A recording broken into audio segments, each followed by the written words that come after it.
Sir నా seat number ఎక్కడ sir? Show start అయిపోయిందా? షోవా? గురు బ్రహ్మ, గురు విష్ణు, గురు వెంకటేష్. పాపం మంచి పిల్లోడు. కళ్ళు ఏమైనా తిరుగుతున్నాయా? అవును సార్. కొబ్బరి బొండం ఏమైనా తెప్పిమంటావా? నో సార్, మిక్సింగ్ అలవాట్లేదు. మిక్సింగా? చా, ఇందుకే ఈ ఎడ్యుకేషన్ సిస్టమ్ అంటే నాకు చిరాకు. పాపం చదివి చదివి పిల్లలు పిచ్చోళ్ళు అయిపోతున్నారు. అదే బాబు నీ సీటు, రా నేను తీసుకెళ్తా.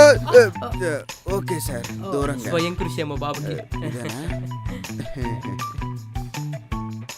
ఇదిగో నా క్వశ్చన్ పేపర్. పేపర్ ఏందో ఎలక్షన్ మేనిఫెస్టో లాగా అర్థమే కానట్టుంది. వెనకాల ఫిగర్ ఉందే, గంట సేపు టైం పాస్ చేయొచ్చు. ఈ క్వశ్చన్ ఎక్కడో చూసినట్టుంది. శ్రీకృష్ణ దేవరాయల కాలం నాటిదా? ఏందో దరిద్రం. పబ్జీ రోజంతా ఆడినా నిద్ర రాదు. ఎగ్జామ్ హాల్లో 10 నిమిషాలు కూర్చుంటే చాలు.